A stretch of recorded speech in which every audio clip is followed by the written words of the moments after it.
Hi everybody! Nice to see you again. Are you ready for the next few chapters of the BFG? Here we go then. Chapter 4, The Cave. The giant ran on, but now a curious change took place in the way of his running. He seemed suddenly to go into a higher gear. Faster and faster he went, and soon he was travelling at such a speed that the landscape became a blur. The wind stung Sophie's cheeks. It made her eyes water. It whipped her head back and whistled in her ears. She could no longer feel the giant's feet touching the ground. She had a weird sensation that they were flying. It was impossible to tell whether they were over land or sea. This giant had some sort of magic in his legs. The wind rushing against Sophie's face became so strong that she had to duck down again into the blanket to prevent her head from being blown away. Was it really possible that they were crossing oceans? It certainly felt that way to Sophie. She crouched in the blanket and listened to the howling of the wind. It went on for what seemed like hours. Then, all at once, the wind stopped its howling. The pace began to slow down. Sophie could feel the giant's feet pounding once again over the earth. She poked her head out of the blanket to have a look. They were in a country of thick forests and rushing rivers. The giant had definitely slowed down and was now running more normally, although normal was a silly word to use to describe a galloping giant. He leaped over a dozen rivers. He went rattling through a great forest and down into a valley and up over a range of hills as bare as concrete. And soon he was galloping over a desolate wasteland that was not of this earth. The ground was flat and pale yellow. Great lumps of blue rock were scattered around, and dead trees stood everywhere like skeletons. The moon had long since disappeared, and now the dawn was breaking. Sophie, still peering out of the blanket, saw suddenly ahead of her a great craggy mountain. The mountain was dark blue, and all around it the sky was gushing and glistening with light.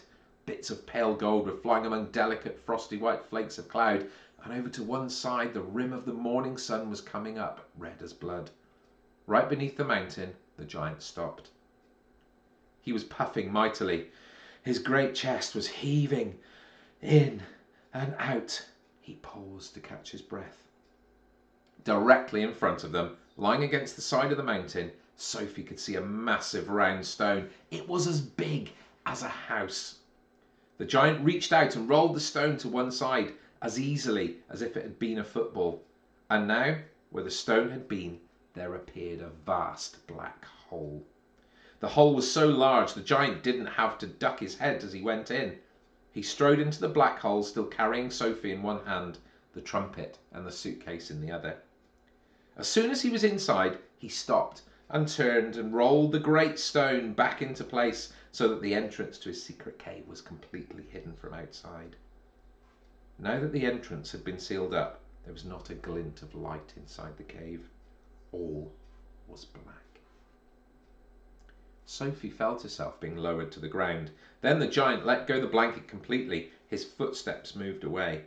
Sophie sat there in the dark, shivering with fear. He is getting ready to eat me, she told herself. He will probably eat me raw, just as I am.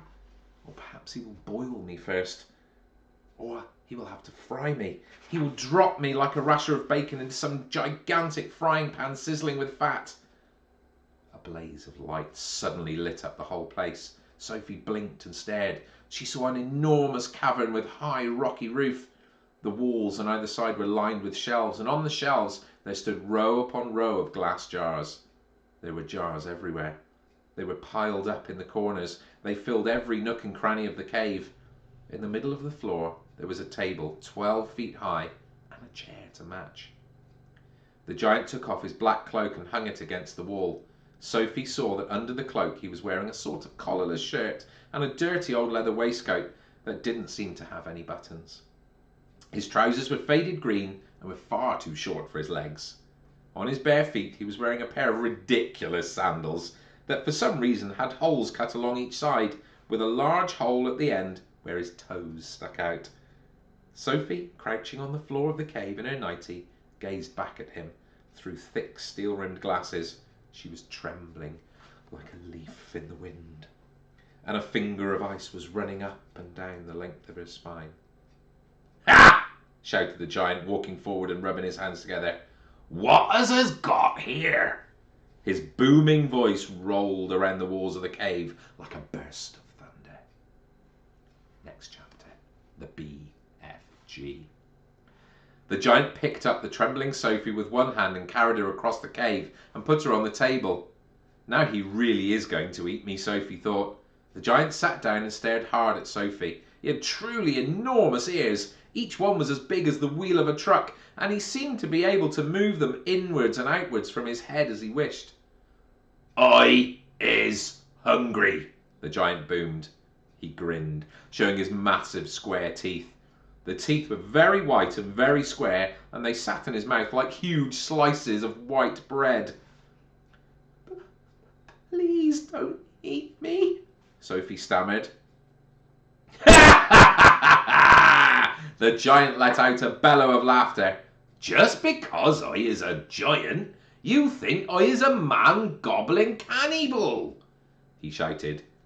You is about right. Giants is all cannibally and murderful. And they does gobble up human beings. We is in giant country now. Giants is everywhere around. Out there, us has the famous bone-crunching giant.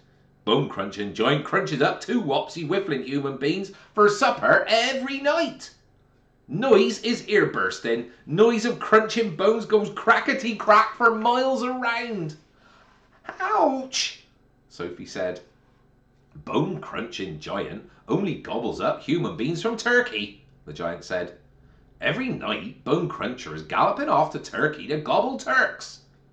Sophie's sense of patriotism was suddenly so bruised by this remark that she became quite angry. Why Turks? She blurted out. What's wrong with the English? Bone Crunching Giant says Turks is tasting ever so much juicier and more scrum-diddly-umptious. Bone Cruncher said Turkish human beans has a glamourly flavour. He says Turks from Turkey is tasting of Turkey. Well, I suppose they would, Sophie said. Of course they would, the giant shouted. Every human being is diddly and different. Some is scrum-diddly-umptious and some is ucky slush. Greeks is all full of ucky slush. No giant is eating Greeks ever. Well, why not? Sophie asked. Greeks from Greece is tasting all greasy, the giant said. Well, I imagine that's possible too, Sophie said. She was wondering with a bit of a tremble what all this talk about eating people was leading up to. Whatever happened, she simply must play along with the peculiar giant and smile at his jokes. But were they jokes? Perhaps the great brute was just working up an appetite by talking about food. As I am saying, the giant went on, all human beings is having different flavours. Human beings from Panama is tasting very strong of hats. Why hats? Sophie said. You is not very clever, the giant said, moving his great ears in and out. I thought all human beings is full of brains, but your head is emptier than a bundongle. Do you like vegetables? Sophie asked, hoping to steer the conversation towards a slightly less dangerous kind of food. You is trying to change the subject, the giant said sternly. We is having an interesting babblement about the taste of human beans. The human bean is not a vegetable. Ah, but the bean is a vegetable, Sophie said. Not the human bean, the giant said. The human bean has 2 legs and a vegetable has no legs at all. Sophie didn't argue anymore. The last thing she wanted to do was to make the giant cross. The human bean, the giant went on, is coming in dillions of different flavours. For instance, human beans from Wales is tasting very whooshy of fish. There is something very fishy about Wales. You mean Wales, Sophie said. Wales is something quite different. Wales is Wales, the giant said. Don't gobble thunk around with words. I will now give you another example. Human beings from Jersey has the most disgusting woolly tickle on the tongue, the giant said. Human beings from Jersey is tasting of cardigans. You mean jerseys? Sophie said. You are once again gobble-funking, the giant shouted. Don't do it. This is a serious and snitching subject. May I continue?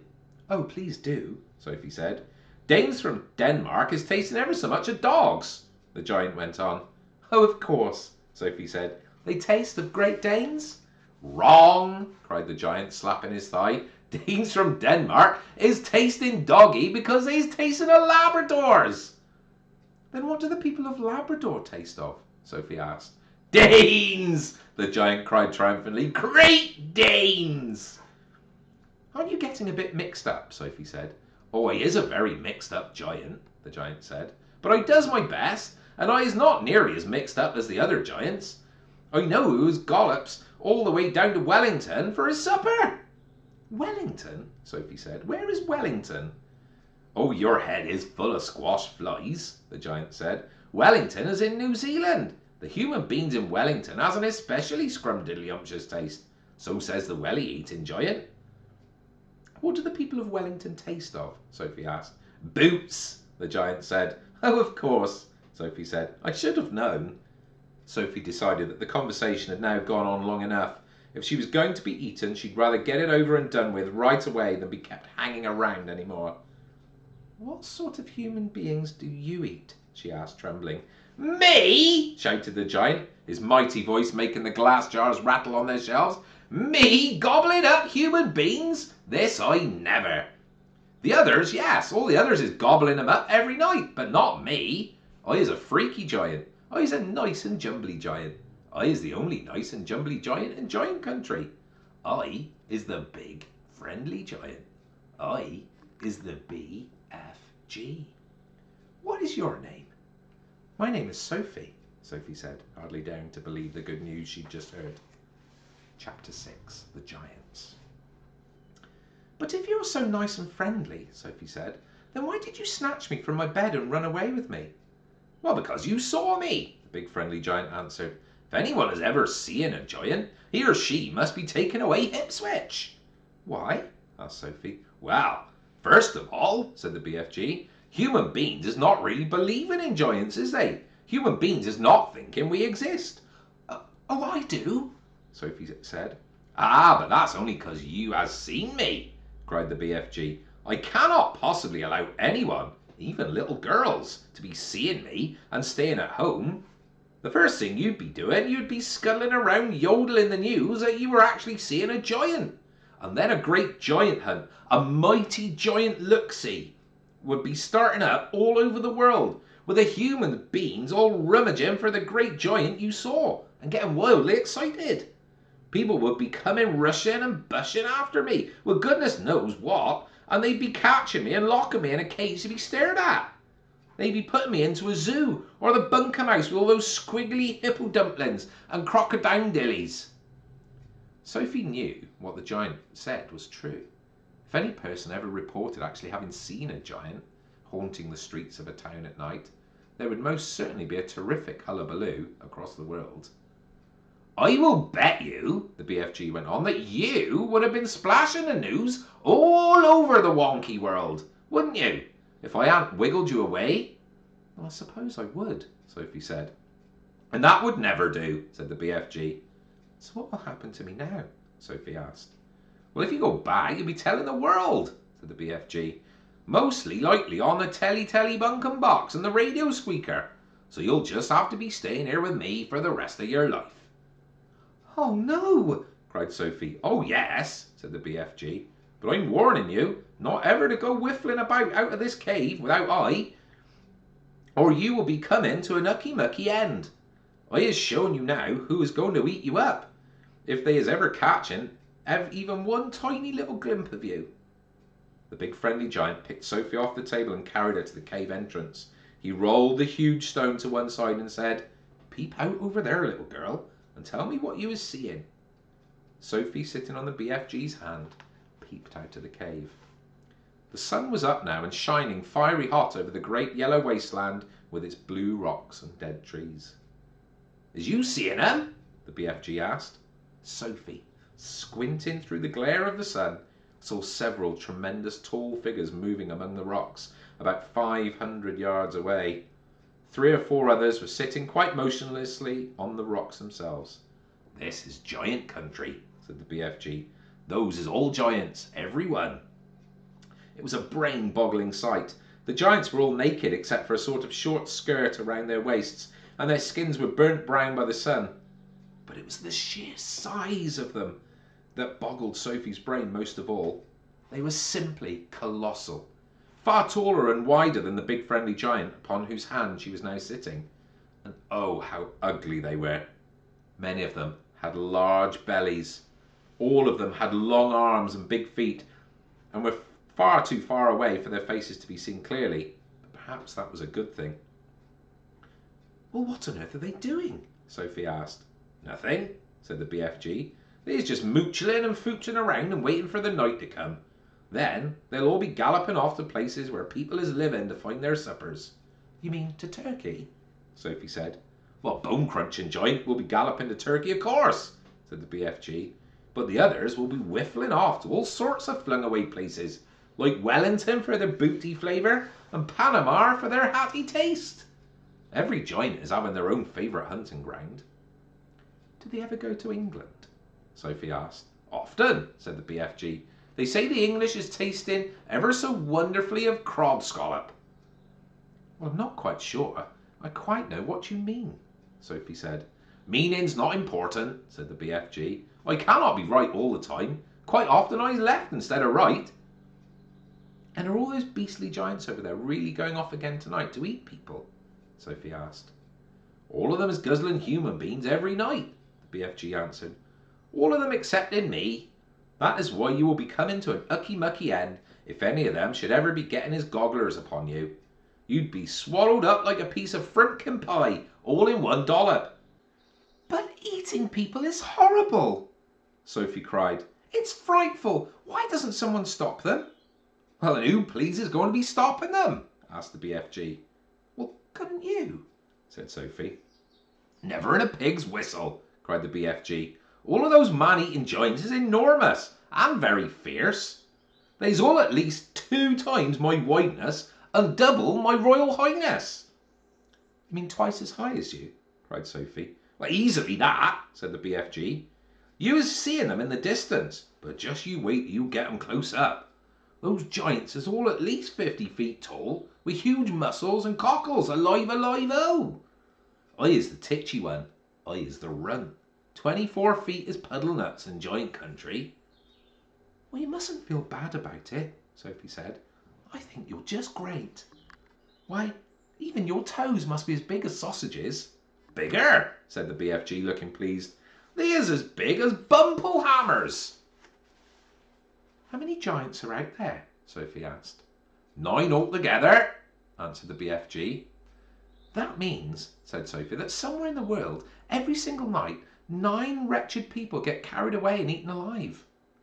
More than that, said the BFG. It's all depending, you see, on how big the human beings is. Japanese beans is very small, so a giant will be needing to be gobbling up 6 Japanese before he is feeling full up. Others, like the Norway people and the Yankee Doodles, is ever so much bigger, and usually 2 or 3 of those is making a good tuck-in. But do these disgusting giants go to every single country in the world? Sophie asked. All countries except Greece is getting visited at some time or another, the BFG answered. The country which a giant visits is dependent on how he's feeling. If it's very warm weather, and a giant is feeling as hot as a sizzle pan, he'll probably be galloping far up to the Frisbee North to get himself an Eskimo or 2 to cool him down. A nice fat Eskimo to a giant is like a lovely ice cream lolly to you. I'll take your word for that, Sophie said. And then again, if it's a frosty night and the giant is frigid with cold, he'll probably point his nose towards the sweltering hotlands to guzzle a few Hottentots to warm him up. Oh, how perfectly horrible, Sophie said. Nothing hots a giant up like a Hottentot, the BFG said. And if you were to put me down on the ground and I was to walk out amongst them now, Sophie said, would they really eat me up? Oh, like a whiffswiddle, cried the BFG. And what's more, you was so small they wouldn't even have to chew you. The first one to be seeing you would pick you up in his fingers and down you'd go like a drop of drain water. Oh, let's go back inside, Sophie said. I hate even watching them. There we go, boys and girls. I hope you enjoyed that. Have a little listen tonight. and maybe it'll send you to sleep. Or if you just want a few minutes, just quiet, put it on, have a listen. Okay, I'll read some more tomorrow. Bye.